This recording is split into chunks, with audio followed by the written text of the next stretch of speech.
मैं चाहूँगा आपसे विलम्ब से कल आज जानते हैं रंग जगह जगह जुलूस निकल रहे हैं, कुछ हो रहा है, घर से नहीं निकल पाया।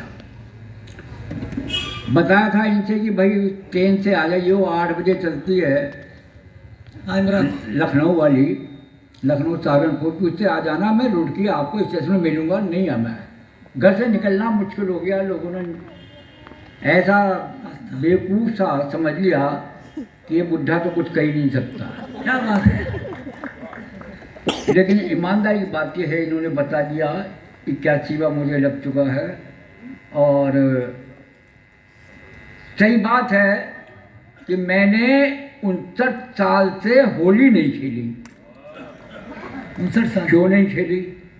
देखिए 58 साल मेरी शादी को हो चुके हैं। अरे वाह। लेकिन मैंने 59 साल से नहीं खेली। क्या राज है एक साल के अंदर? एक ही राज है। 59 साल पहले जिसके साथ मैं खेलना चाहता था होली, 59 साल पहले मैं जिसके साथ खेलना चाहता था होली, वो होली से पहले ही किसी और की होली। वाह, ये बात है। क्या बात है। कहिए। दोस्तों मेरे लिए नया नहीं है। नहीं, यही शब्द आपको क्यों पसंद आया?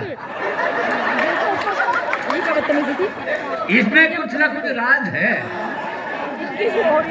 चलिए सर, कितना बढ़िया है लोकगीत आपने सुनाया। मैं इनसे कैसे मैंने, अगर इसके अंदर ब्रज के शब्द होते तो ये ब्रज का रसिया हो जाता। बहुत अच्छा, एक बार ताली बजा के भाई साहब के लिए। ऐसा चरित्र से रसिया, बहुत बढ़िया गीत, मुझे बहुत पसंद आया। लोकगीत बहुत बढ़िया आपने सुनाया, बहुत बहुत आपका धन्यवाद। और आजकल एक गीत बहुत चल रहा, कौन सा? देवड़ा चमेली का, खेलो हो गुरजी का यार। इसमें एक शब्द पे आप ध्यान दें, रंग बरसे चुनर वाली। रंग बरसे, भाई चुनर वाली के पीछे क्यों पड़ा बात हो? अब यो क्यों नहीं कहता साड़ी वाली, सलवार कमीज वाली, चुनर के पीछे पड़ा रहेगा। दरअसल ये फिल्मी गाने जो हैं भाई साहब, इनका कोई मतलब नहीं है। अगर आप मतलब जानते हो तो मुझे समझा देना। मैं दोस्तों चालू हो रहा हूँ, धीरे धीरे अपने औकात पे आ जाऊंगा। क्या है इन फिल्मी गानों में, मुझे आप बता दीजिए जरा।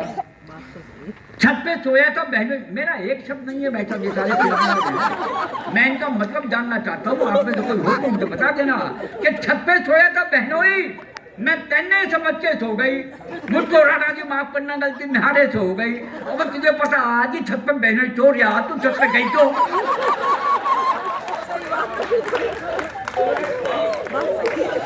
और गई तो रात में क्यों गई? मैं क्यों नहीं गई? जब पहली राणा जी मुझे माफ करना, गलती निहारे से हो गई। अब राणा जी माफ ना करें तो और क्या करते? वाह, तुझे आंखों में बचा लूंगी वो सैया दीवाने। अब तेरी आंख है 5 स्टार होटल है, बचा लेगी। फूल बन जाऊंगा, शर्त यह है मगर अपनी जुल्फों में मुझको सजा दीजिए। अभी अगर उसकी जुल्फों में जू हुई तो क्या तो अभी सकेगा भाई साहब। एक पार्क में प्रेमी प्रेमिका बैठे हुए बातचीत कर रहे हैं बड़े आराम से। लड़का बोला, तुम्हारी जुल्फ के साए में शाम कर लूंगा। प्रेमिका को बोली, बात शाम ही करेगा? तू मेरी जुल्फ के साए में सारी रात रह और सिर पे से भी उतार के उसके हाथ में पकड़ा दिया।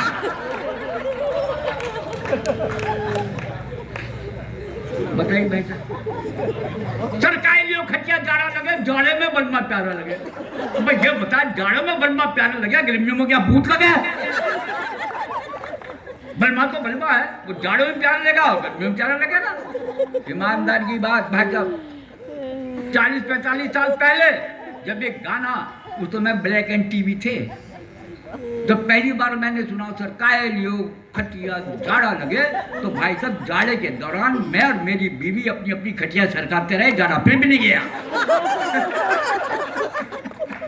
बताओ कैसे पालन कर लें इनकी बातों में।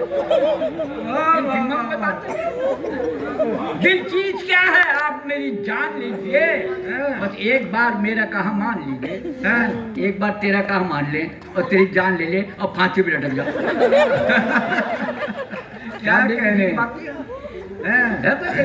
कहीं कोई मतलब नहीं है। कांटा लगा तेरे बंगले के पीछे, तेरी बेली के नीचे कांटा लगा, बार बार कह रही कांटा लगा कांटा लगा कांटा। अबे हम क्या बहरे हैं, एक बार क्या कांटा लगा हम समझ जाओगे कांटा लगा। एक ऐसी एक और गाना आया था, मैं आई आई आई आई आजा, अब इतनी बार अगर ये कहीं क्या होता है, एक बार क्या मैं आई और आजा। कांटा लगा तेरे बंगले के पीछे, तेरी बेली के नीचे कांटा लगा। अबे बता तू उसके बंगले के पीछे बेरी के नीचे नंगे पैर करने क्या गई थी? चप्पल पहन के जाती, देखे कांटा कैसे लगता। लेकिन गाना था ना, क्या क्या गाने आपको बताऊं। वो गाना था तेरी मेरा कुछ नहीं, सारे गाने हैं। तेरी खुशबू से मैं तुझे पहचान लूंगा, अब वो आदमी है कुत्ता है। क्या बात क्या है गाने भाई साहब, सुहाग रात है घूंघट उठा रहा हूं मैं, अब तू नहीं उठागा तो आके क्या अफजल उठा तेरी सुहाग रात है, तू तो उठागा, अब क्या बता रहा तू। वाह सही गाने भाई साहब। मेरा पिया घर आया हो राम जी, अब इसमें उछल के और नाचने की जरूरत क्या है। मेरा पिया घर आया हो राम जी, अब तेरा पिया है तेरे घर में नहीं आएगा तो अपना पड़ोस में चलता क्या कहें भाई साहब। इसके पीछे लॉजिक है, बहुत तेज लॉजिक है, गौर करना। मेरा पिया घर आया हो राम जी, दरअसल बात ऐसी थी, हेमा मालिनी कूद कूद के नाच रही थी सारे चीज पे। मेरा पिया घर आया हो राम जी, दरअसल बात ये थी कि उसके घर के बिल्कुल पड़ोस में हो राम नाम का लड़का रहता था। ओ राम, दोनों में कुछ ऐसा था, टाका वाका सा हो गया कुछ। अब जब हेमा मालिनी का पति घर में रहता था तो हो राम नहीं आता था, और जब वो चला जाए तो आ जाता था। अब एक दिन पति आ गया जल्दी से, तो क्या करे, कैसे मना करे कहीं वो ना आ जा, तो जोर जोर से चिल्ला रही थी मेरा पिया घर आया हो राम जी। अब बताइयो ये है इसके मतलब। दरअसल दोस्तों ये सब गीत लिखने के लिए केवल मैं एक शब्द दे रहा हूं कि इन शायरों को माफ करना अफजल भाई, आपको नहीं कह रहा हूं मैं। अच्छा जाने क्या कहते हैं, एक बहुत बड़े शायर हैं साहब हमारे गुलजार साहब, उन्होंने एक गीत लिखा, लेकिन गीत गलत कितना है मैं आपको बतला दूं, आपके समझ में आए तो ताली बजा देना, अभी नहीं जब मेरी बात पूरी हो जाए। उन्होंने गीत लिखा है बीड़ी जलैले पिया जिगर में बड़ी आग है। अरे वाह, ये गीत सुना होगा आपने फिल्म। क्या बात है। बीड़ी जलैले पिया जिगर में बड़ी आग है, यानी कि शायर को ये पता नहीं कि जिगर से बीड़ी नहीं जलती, बीड़ी से जिगर जलता है। ऐसे ऐसे फिल्म गाने मैं तो इन पर ध्यान नहीं देता भैया। अच्छा अभी भाई साहब ये बारह कहते अब जब भी कहते ताली बजाओ ताली बजाओ ताली बजाओ, अरे भाई इसमें ताली बजाना ये बार बार क्यों कह रहा हूँ ताली बजाओ, मैं बता रहा हूँ ताली बजानी चाहिए। अच्छा क्यों बजानी चाहिए ये मुझसे सुनिए दोस्तों। बाबा रामदेव जी आपके पड़ोसी हैं और जितने संत महात्मा हैं सब ये कहते हैं कि अगर कोई योग में भी जब आप योग करने जाते हैं सुबह सुबह तो वहाँ भी हंसी हो ताली बजाते हैं। तो ताली बजाने का मतलब ये है कि हमारे संत महात्मा कहते हैं अगर कोई शख्स कोई व्यक्ति अगर 24 घंटे में 3-4 मिनट भी ताली बजा ले तो जिंदगी में कभी बीमार नहीं हो सकता। अरे वाह वाह वाह, क्या बताएं, अब तो मैंने सबूत तो दिया ही नहीं। ताली बजाने से कभी कोई बीमार नहीं होता। इसका सबसे बड़ा सबूत यह है कि आपने आज तक किसी हिजड़े को अस्पताल में भर्ती नहीं देखा होगा। अरे वाह वाह वाह। क्या बयान है, वाह वाह। नहीं देखा होगा भाई। तो क्यों बीमार नहीं होते? ताली बजाते। ताली बजाते रहो। चलिए कुछ शब्दों की बात मैं आपको करूं। इन्होंने तो बहुत अच्छे शब्द प्रयोग किए थे। कुछ शब्द ऐसे होते हैं। पत्रकार हैं, आप पत्रकार ही है। ये पत्रकार हैं। हाँ। भाई साहब आप पत्रकार हैं, कौन से अखबार के? हुक्का टाइम्स। हुक्का टाइम्स। अच्छा, ये पत्रकार हैं बैठ के। आजकल के पत्रकार को मैं पत्थर मारी कहता हूँ। वैसे घबराने की बात नहीं है। 60 साल से एक दैनिक पत्र में मैं भी सह संपादक का काम कर रहा हूँ। चिंगारी नामक अखबार निकलता है, विजय टाइम्स। उसमें मैं काम करता हूँ। तो मैं आपसे बता रहा था, क्या बता रहा हूँ भाई? आपने लिखा कुछ। अच्छा हाँ, शब्दों की बात कर रहा था मैं भाई साहब पे। हाँ बहुत बढ़िया शब्द चिंगारी। भाई साहब ऐसा है, ऐसा है, मेरी उम्र में आओगे तो जितनी याददाश्त मेरी है अब से आधी नहीं होगी आपकी। हाँ, मैं ये बता रहा था कि शब्द, कुछ शब्द ऐसे होते हैं कि उनको आप इस तरह से प्रयोग करें तो कुछ और अर्थ होता है, इस तरह से प्रयोग करें तो कुछ और अर्थ होता है। यानी ये पहले शब्द को दूसरी जगह रख दो, दूसरे शब्द को पहली जगह रख दो तो कुछ और अर्थ होगा, और पहला शब्द पहली जगह, दूसरा शब्द दूसरी जगह तो कुछ और अर्थ होगा। अब आप जरा थोड़ा सा दिमाग पर जोर डाल दीजिए।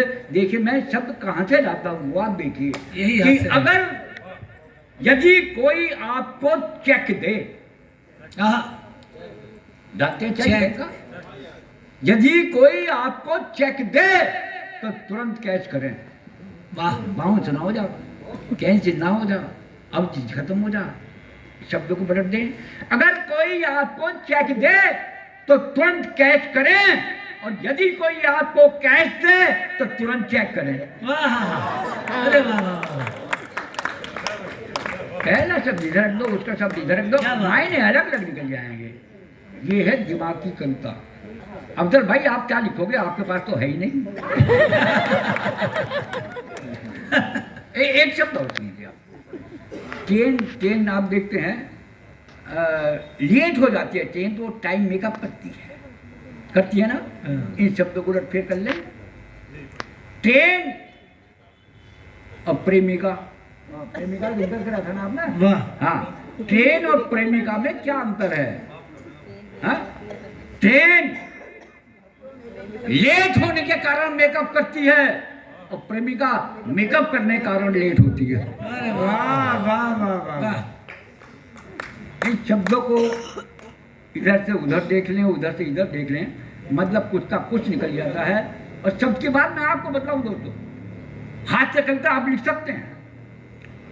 यहाँ तो मेरे ख्याल में मैं 62 साल से ही आ रहा हूँ यहाँ। कभी आपके जैन समाज वाले बुला लेते थे, कभी नगर पालिका वाले बुला लेते, और कभी ये राज कमल मंदिर, क्या नाम था ऐसे, राजहंस मंदिर, राजहंस कुछ ऐसी था है, उसकी तरफ से भी मुझे कई बार बुलाया गया। यहाँ रामदेव जी के मंडी में कल्चरल हुआ करते थे। टाइम हो गया 50-60 साल हो गए, पता नहीं वो भी हैं या नहीं है जो बुलाते थे। खैर मैं तो हूँ। हाँ, तो मैं अब आपको ये बता रहा था कि आपको कुछ करने की जरूरत नहीं हाथ से कविता लिखने के लिए।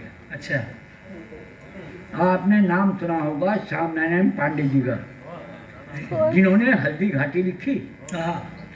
और आपने नाम सुना होगा बच्चन जी का, इतना नहीं, डॉक्टर हरविंदर राय बच्चन का, जिन्होंने मधुशाला लिखी। आप में से कुछ ने पढ़ी होगी।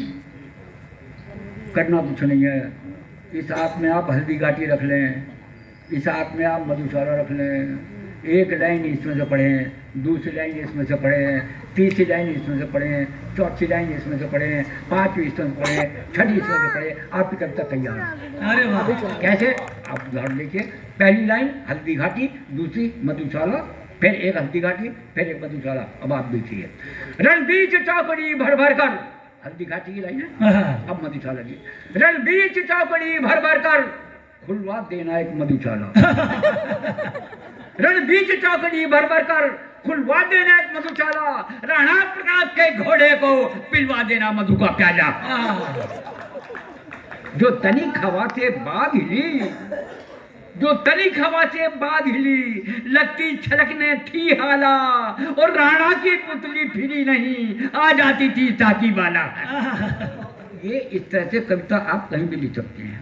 अच्छा, मुझे पता नहीं आप सब कैसे कैसे उसमें है, संप्रदाय में, जाति में, वर्ण में, फलाने में, लेकिन मैं एक बहुत बड़ी बात गारंटी से कहता हूँ। वाह, यहाँ पर बनिए जितने बैठे हैं वो हाथ उठा ले।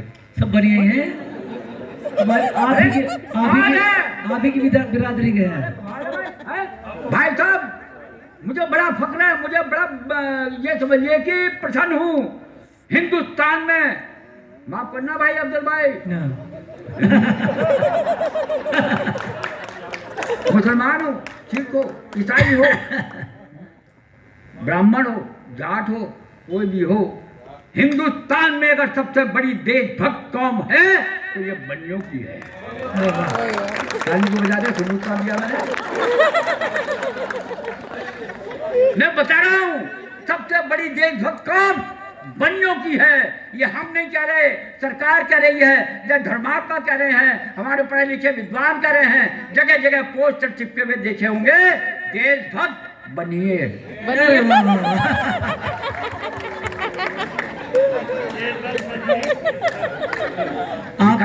आप भी तो बनिए हैं, लेकिन आपके अलावा सब देशभक्त हैं। कहीं आपने देशभक्त बामन, देशभक्त जाट, देशभक्त लिखा देखा? देशभक्त बनिए, बनिए ही देशभक्त हैं। एक बार अपने लिए ताली बजाइए। जब शब्दों को कहीं से कहीं पकड़िए, आप पकड़िए। मेरे शहर में एक अस्पताल है, Geeta nursing and maternity hospital. अच्छा, मैदान में है, उसके बाहर डॉक्टर ने बेंच बनवा दी ताकि मरीज के साथ तीमारदार आए, महिला के साथ तीमारदार आए, वो बैठे इंतजार करें, मरीज को ले जाएं। एक लड़का ठीक 11 बजे उस बेंच पर आकर बैठता और उस अस्पताल में जो भी महिला, जो भी औरत, जो भी लड़की, जो भी किशोरी आती, घूर घूर को देखता और ठीक 1 बजे चला जाता। अगले दिन फिर आता, फिर 11 बजे बैठ जाता, जो भी महिला आती उसे घूर घूर के देखता, फिर 1 बजे चला जाता। जब 6-7 दिन तक वो लगातार आया, 11 बजे बैठा, 1 बजे तक औरतों को घूरा और चला गया, तो 8वें दिन डॉक्टर ने बुला लिया। बोले भैया सुनो, मेरे अस्पताल में तुम्हारी माँ भर्ती है? बोले नहीं। तुम्हारी बहन भर्ती है? बोले नहीं। तुम्हारी बेटी भर्ती है? बोले नहीं। तुम्हारी पत्नी भर्ती है? बोले नहीं। तो क्या बात है, तो रोजाना 11 बजे आता है, महिलाओं को घूरता चला जाता है और 1 बजे तक बैठा रहता है। बोले डॉक्टर साहब मेरी कोई गलती नहीं। बोले क्यों? कि आपने बोर्ड पे लिखा रखा महिलाओं को देखने का समय 11 से 1 बजे तक। क्या कह, तालियां आनी चाहिए दो। वाह वाह, ये अजीब अजीब सी बातें होती है दोस्तों। एक और बात आपको बता दूं, मेरे दोस्त की बहन की शादी हुई, वो बड़ा हुक्का जी जरा देखना खाने वालों का इंतजाम देख लेना अपना।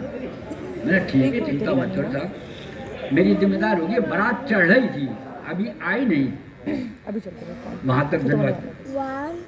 तो देखा एक लड़का आया, अच्छे कपड़े पहन रखे थे, मेज के पास पहुंचा, देखा सामान देखा, एक प्लेट उठाई, ये लगाया, वो लगाया, ये लगाया, वो लगाया, कोने में जाके खाने लगा। मैंने भाई अभी तो बारात आई भी नहीं है। खैर बारातियों में से आ गया होगा पहले, कोई बात नहीं, खा ले भाई। खाकर चला गया।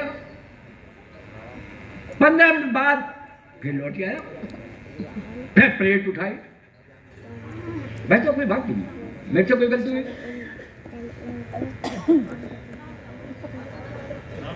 अच्छा ऐसा है भाई साहब, आप फोटो खींच के एक बात और सुन लें, मेरा फोटो बिल्कुल मत खींच रहा। क्यों? एक तो इसलिए कि पहले नेगेटिव भी आवेगा, पॉजिटिव आ ही नहीं सकता। और दूसरी बात जो है वो ये है, अभी आपने बताया ये पत्रकार हैं, ये फोटो खींचेंगे, तुम्हारे कमीशन के साथ फोटो अखबार में छपेगा, अखबार महीने के आखिर में राज्य में बिक जाएंगे, हलवाई के अखबार जाएगा, राज्य में फाड़ फूट के लक्कू करेगा, ग्राहक आएगा, जलेबी देगा, मेरा फोटो इधर छप रहा होगा, वहाँ जलेबी खाएंगे, फेंक देंगे, बाद में कुत्ता उसे काटेगा। इन घर में छाप रहा भाई। ये सब बातें ऐसी है तो। हाँ, मैं शादी की बात बता रहा था, तो 15 मिनट उसने खाया, लड़के ने चला गया, 15 मिनट बाद फिर आ गया, फिर आया, मुझे देखा, प्लेट उठाई, दोबारा से खाना लगाया, फिर कोने में जाए खाने लगा। मैं चलो भूख लग रही होगी, सुबह नहीं खाया होगा, वो तो 15 मिनट बाद फिर आ गया, तीसरी बार फिर प्लेट उठाई, मैंने उसे बुलाया, मैंने यहाँ आ भैया क्या बात है, तू 2 बार तो पहले खा चुका, अब फिर प्लेट उठा ली, अब फिर खाना खा गया, क्यों? बोले मैं तो खाऊंगा। बोले क्यों खाएगा भैया, 4 दिन से नहीं खाया। बोले रोज खाता हूँ। तो मैंने आज क्यों खाएगा, 2 बार खा चुका, 30 बार खाएगा। बोले मैं तो खाऊंगा। मैं कब तक खागा, 11 बजे तक। मैंने क्यों खागा 11 बजे तक, कि तुम्हारे कार्ड में लिखा रात्रि भोज 8 बजे से 11 बजे तक। मैं तो 11 बजे तक खाऊंगा। अच्छा, अब अगर आपकी इजाजत हो तो मैं कविता सुनाऊं। ये कविता कुछ नहीं थी। एक बार तालियां भाई हुक्का जी के लिए, हमारे देश के। ये सब बकवास, इस तरह से एक घंटे मुझे केवल ये बकवास करने के लिए ही बुलाया जाता है ज़्यादातर। लेकिन मैं चाहता हूँ बड़ी अच्छे, एक तो विद्यालय है, और दूसरी बात आप सब मुझे बड़े समझदार, विद्वान, बुद्धिजीवी, बस इससे ज़्यादा चमचेगिरी नहीं कर सकता। एक बार तालियां हो जाती है इनके लिए। तो कविता सुनिए आप, देखिए, ये भी कविता भी मेरी शब्दों पर आधारित होती है। एक शब्द को ध्यान से सुनिए, पकड़ लें उस शब्द को, आपको कविता में आनंद आ जाएगा। जब मंत्री जी को ले जा रहा हेलीकॉप्टर, वाह, खेत में गिरा। मंत्री जी को ले जा रहा हेलीकॉप्टर, खेत में गिरा। मंत्री जी बाल बाल बचे, पायलट मरा। मंत्री जी को ले जा रहा हेलीकॉप्टर, खेत में गिरा। मंत्री जी बाल बाल बचे, पायलट मरा। ये समाचार मुझे बिल्कुल नहीं सुहाता है। अरे जब भी कोई अच्छा काम होने को होता है, ये बाल पता नहीं बीच में कहां से आ जाता है। क्या बात है, तालियां एक बार। चलिए एक और सुन लीजिए।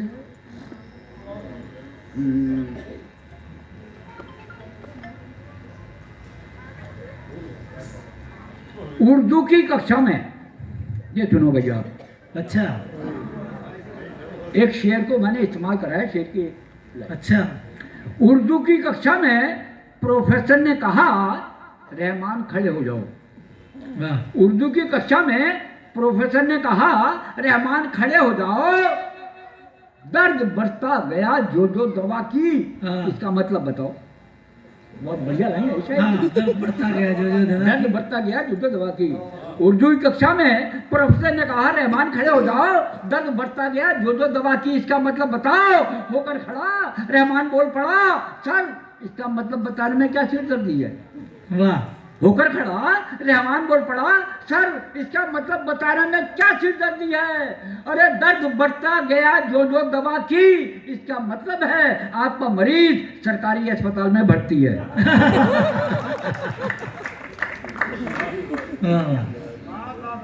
एक टुकड़ा छोटा सा। वाह वाह, क्या व्यंग्य, वाह वाह वाह। एक बार तालियां भाई, एक बार ताली बजा दीजिए इस व्यंग्य को। वाह वाह। एक छोटा सा टुकड़ा। मिलावट के क्षेत्र में, या देखिए कोई चीज असली है या नहीं है, कोई गारंटी नहीं है। मिलावट के क्षेत्र में हम इतना आगे बढ़ गए, मिलावट के क्षेत्र में हम इतना आगे बढ़ गए कि मिलावट के कारण कीड़े मारने वाली दवा में भी कीड़े पड़ गए। अरे वाह वाह वाह वाह, क्या बात है, तालियां आनी चाहिए इस पर। वाह वाह वाह। ये व्यंग है,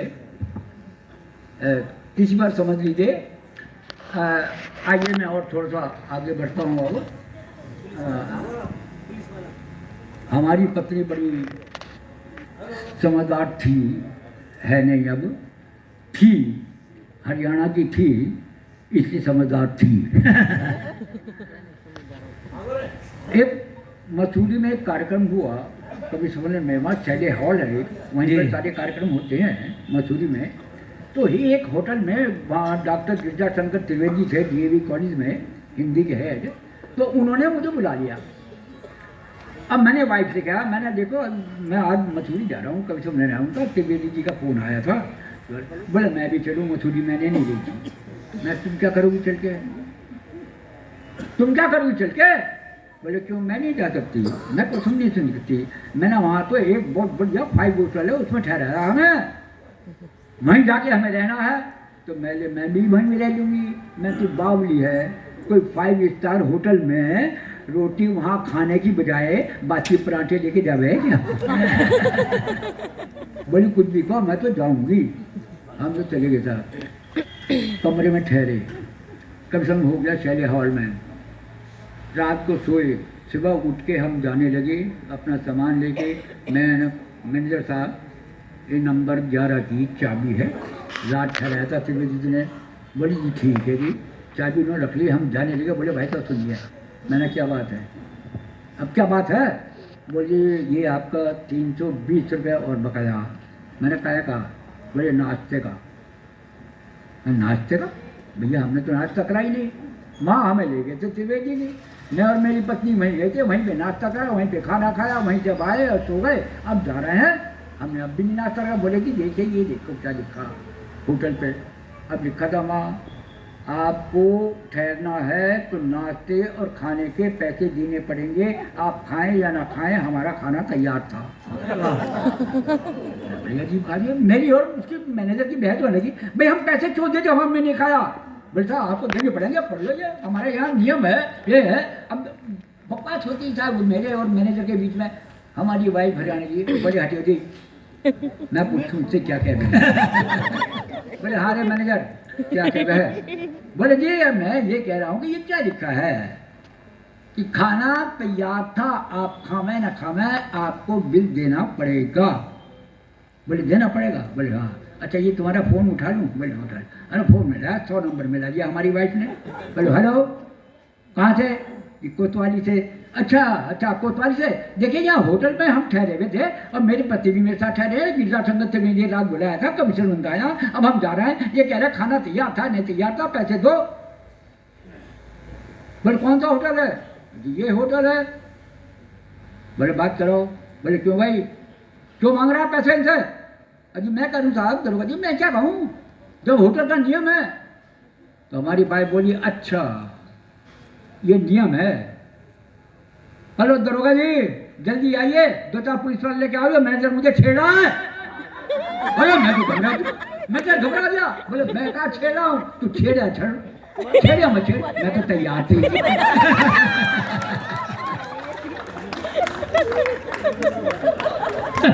एक बार तालियां बहुत हो। ऐसी घटनाएं हमारे साथ घटती हैं, हम क्या करें। वैसे मैं ये कह रहा था कि पत्नी हमारी बहुत समझदार है। समझदार इसलिए है कि कुछ कहती नहीं, हम कुछ भी कहते हैं। अच्छा बोली बसंत पंचमी आती है ना, बसंती रंग की साड़ी पहन ली, बसंती रंग का पेटीकोट, बसंती रंग का ब्लाउज, माथे में बिंदिया बसंती, मांग में सिंदूर भी बसंती। बोले क्यों जी कैसी लग रही हूँ? मैंने बिल्कुल ऐसी लग रही जैसे सरसों खेत में भैंस घुसा दी हो। तो मतलब आप ऐसे समझिए कि मेरी पत्नी ने अपने काले चेहरे पर पाउडर लगाया। हाँ हाँ क्या बात है? आइए तो पाउडर लगा सकती है क्या? अच्छा मेरी पत्नी ने अपने काले चेहरे पर पाउडर लगाया, उसे देखकर मुझे पके हुए जामुन पे छिड़के नमक का ध्यान आया। क्या बात है? इसे कहते हैं भ्रांतिमान अलंकार। कॉलेज है इसलिए बता रहा हूँ। वाह भ्रांतिमान वाह क्या वाह बात है, क्या बात है, तालियां एक बार होनी चाहिए। भ्रांतिमान मतलब जल्दी से कुछ और समझ ले, मुझे भ्रांतिमान अलंकार कहते हैं सब। ठीक? हाँ बताओ। तो दूसरा एक और अलंकार सुन लीजिए। पत्नी हमारी बोली हमारी, कुछ हमारे ऊपर लिखो, गीत लिख दो, कविता लिख दो, कुछ लिख दो। हमने उपमा, ये उपमा अलंकार का उदाहरण दे रहा हूँ बाप को। अच्छा, उपमा। कि बाल तुम्हारे फेनी जैसे, हाँ देखा भाई एक तारा अलग होता है, कि बाल तुम्हारे फेनी जैसे, जूड़ा घेवर जैसा लगता है। जूड़ा घेवर देखिए, कि बाल तुम्हारे फेनी जैसे, जूड़ा घेवर जैसा लगता, आंखें जैसे गोल इमरती, पेठा साये माथा लगता, ये गुंजिया जैसी नाक तुम्हारी। पहले कहते थे तोता टाइप, चुप्पा टाइप, ये गुंजिया बिल्कुल ऐसी है जैसे तोते की चोट होती है। कि बाल तुम्हारे फेनी जैसे, जूड़ा घेवर जैसा लगता, आंखें जैसे गोल इमरती, पेठा सा ये माथा लगता, गुजिया जैसी नाक तुम्हारी, पेड़े से हैं कान तुम्हारे, मुख जैसे हो बालू साई, रसगुल्ले हैं गाल तुम्हारे। मतलब कहने का इतना, तुम मिष्ठानों की पेटी हो, इसलिए प्यार करता तुमको, तुम हलवाई की बेटी। वाह वाह वाह। बोले ये नहीं चलेगी, अच्छा। ये नहीं चलेगी, कविता ढंग की सुनाओ। अब हमने कहा भाई हम क्या करें, अब श्रृंगारस आई। अच्छा, ये श्रृंगारस देखिए, हमने पत्नी से बड़े उनका रूप का वर्णन किया। ये श्रृंगारस है, रूप का वर्णन। आप हाँ बिल्कुल साहब, आप तो श्रृंगार के पूरे रसिक हैं। वाह। हाँ श्रृंगार में सुनिए। आप ही ने पहचाना है इन्हें। हाँ तो भाई साहब मैं तो इसे पहचानूंगा क्योंकि मैंने घाट घाट का पानी पिया है।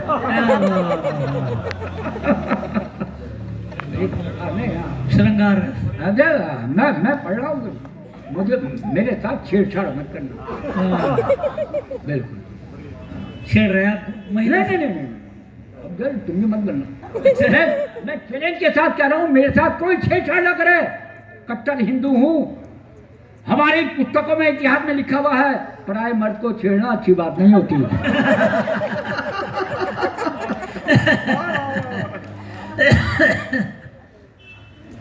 तो बोली श्रृंगार की कुछ मेरे ऊपर कविता को हमने लिखा था। अब बड़े गौर से सुनना, पकड़ना आखिर में क्या हो गया। ये रूप और ये चाल, ये रूप पत्नी का वर्णन, ये रूप और ये चाल, ये नैन और ये बाल, ये होठ और ये गाल, ऊपर वाले कमाल, सब कुछ बेमिसाल। अरे कोई तो चीज ढंग की बनाई होती। आखिर में जबान फिर जाती है, तो मैं क्या कर सकता हूँ इसमें। हाँ? बोली शाम को खाना खाना है, ये होटल में जाओगे। मैंने भगवान आप तो मेरे पास पैसे भी नहीं है। बोले तो फिर ढंग से कविता लिखो। मैं वाकई में मैंने बड़े ढंग से कविता लिखी। देखिए बाप क्या है, मैंने बड़े प्यार से कहा तुम मेरी जिंदगी हो।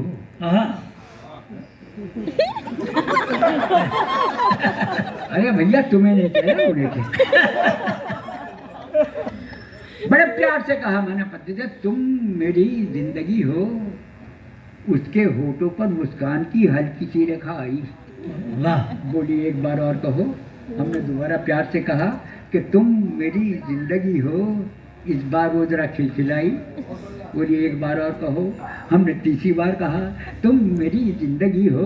इस बार वो जोर से खिलखिलाई। बोली एक बार और कहो। जब उसने कहा चौथी बार कि एक बार और कहो, तो मैं बोला झल्ला कर तुम मेरी जिंदगी हो। लाना कैसी जिंदगी पर। क्या कहने, क्या कहने, क्या कहने। हुक्का जी पर एक बार तालियां हुक्का जी के लिए बहुत शानदार।